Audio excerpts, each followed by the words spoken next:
Ethan avait désespérément besoin d'un nouveau jean. Il s'est rendu dans un grand centre commercial et quelques heures plus tard, il a trouvé le jean qui lui plaisait. Cependant, il n'a rien acheté. Il a eu super peur et s'est enfui de la cabine d'essayage. Pourquoi ?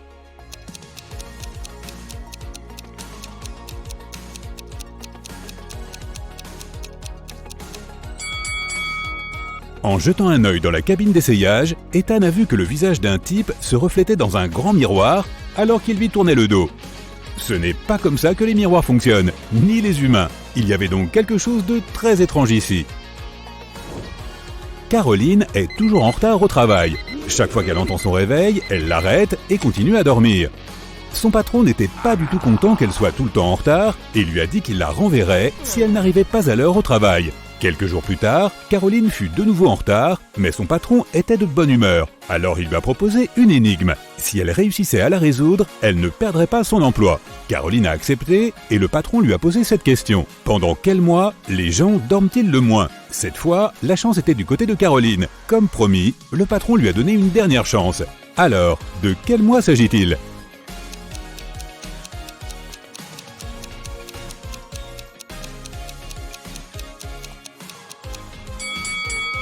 C'est en février que les gens dorment le moins, car c'est le mois le plus court.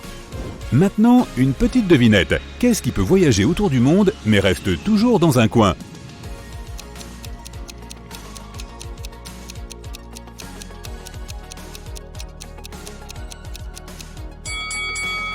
C'est un timbre, bien sûr. Énigme suivante. Il y a une chose que tu ne peux pas tenir tant que tu ne l'as pas donnée. Qu'est-ce que c'est ?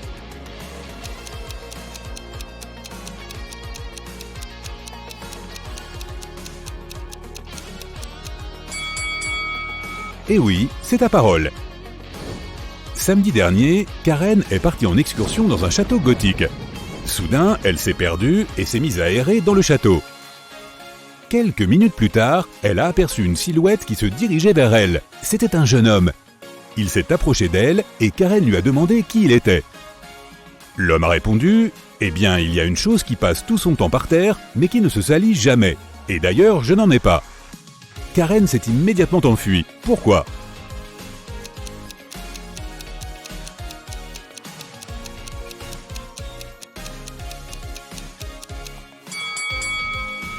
Ce sont les ombres qui sont tout le temps par terre et ne se salissent pas.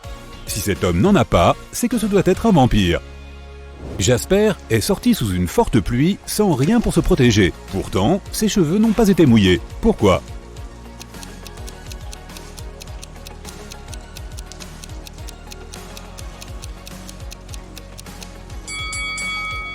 C'est facile, Jasper est chauve. Il y avait 12 amis à une fête. Ils voulaient jouer à un jeu. Eric voulait commencer et Jessica a eu une idée. Il y avait un bol avec 12 pommes dedans. Comment Eric pouvait-il distribuer les pommes pour que chacun en reçoive une, mais qu'il en reste toujours une dans le bol ?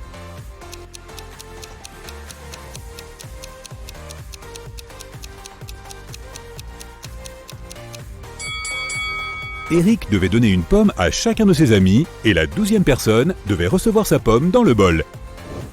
Un grand-père, 2 pères et 2 fils sont allés ensemble au cinéma. Chacun d'entre eux a acheté un billet pour le film. Un billet coûtait 5 $, mais au total, ils ont dépensé 15 $. Comment est-ce possible ?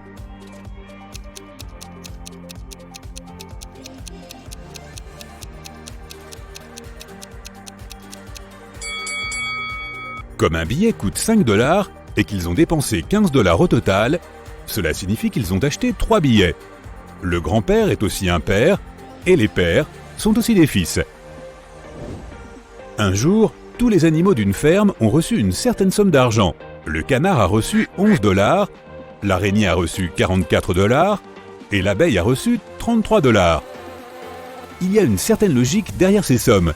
Du coup, combien d'argent devrait recevoir le chien ?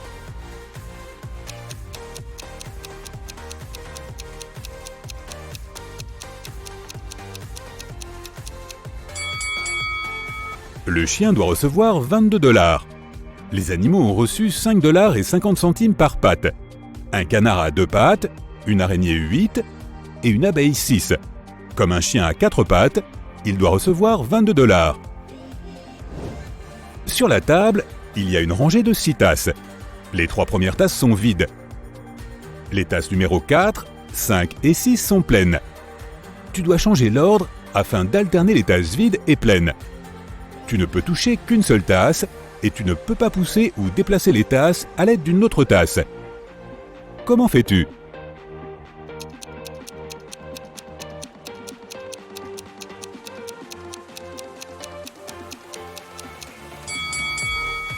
Prends la tasse numéro 5 et verse son eau dans la tasse numéro 2, puis remets-la à sa place. Marie se promenait dans les bois quand elle a soudain vu un magnifique château. Il se faisait tard et elle s'est dit qu'elle pourrait demander à y passer la nuit. C'était le château d'un méchant troll et il n'aimait pas vraiment les intrus.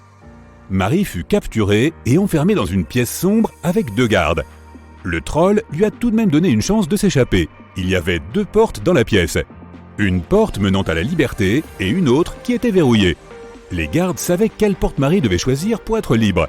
Elle ne pouvait poser qu'une seule question. Un des gardes disait toujours la vérité, l'autre mentait toujours, mais Marie ne savait pas qui faisait quoi. Elle ne pouvait poser qu'une seule question à un seul garde. Quelle question devait-elle poser ?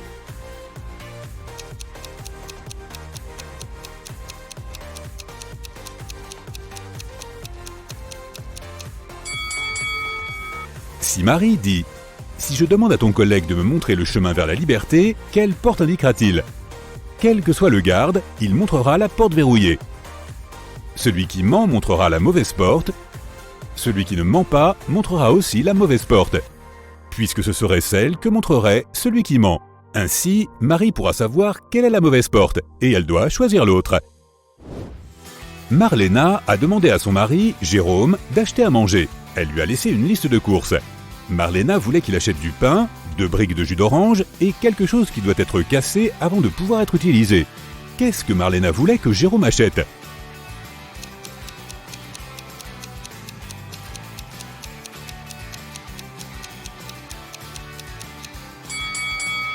Tu ne peux pas vraiment utiliser les œufs si tu ne les casses pas, donc Marlena avait besoin d'eux. Emma devait résoudre une énigme. Lorsque la sorcière est apparue, elle lui a demandé « Qu'est-ce qui est aussi léger qu'une plume ?» Et pourtant, même la personne la plus forte ne peut pas le retenir pendant 5 minutes. Comme Emma est une pro des énigmes, elle a pu rentrer chez elle saine et sauve. Peux-tu toi aussi résoudre cette énigme ?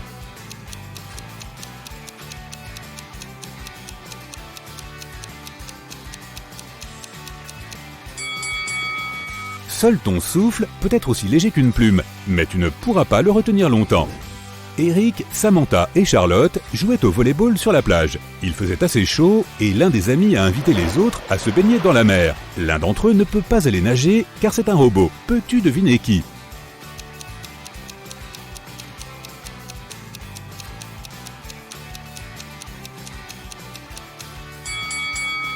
C'est Samantha. D'abord, c'est la seule qui ne soit pas en sueur et qui n'ait pas les joues rouges à cause de la chaleur.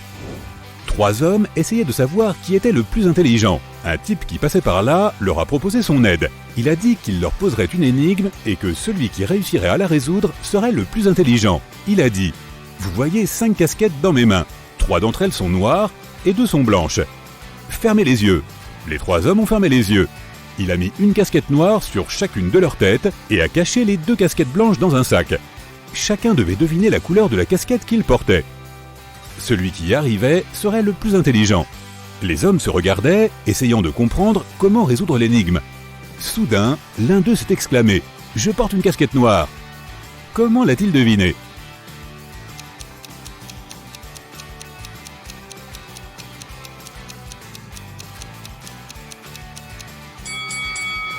Eh bien en fait, il n'a pas deviné.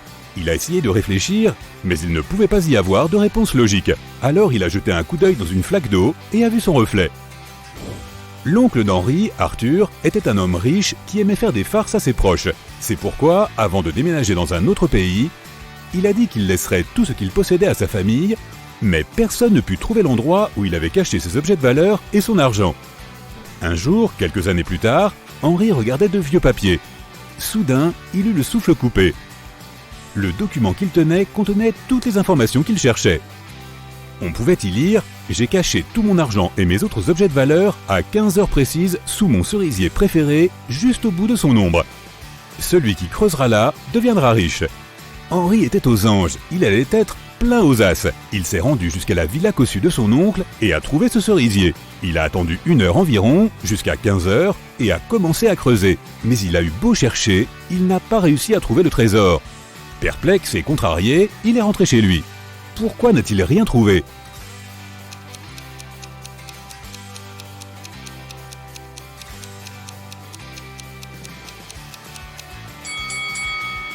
Cela fait plusieurs années que l'oncle d'Henri a caché ses objets de valeur. L'arbre entre-temps a grandi, du coup son ombre s'est allongée.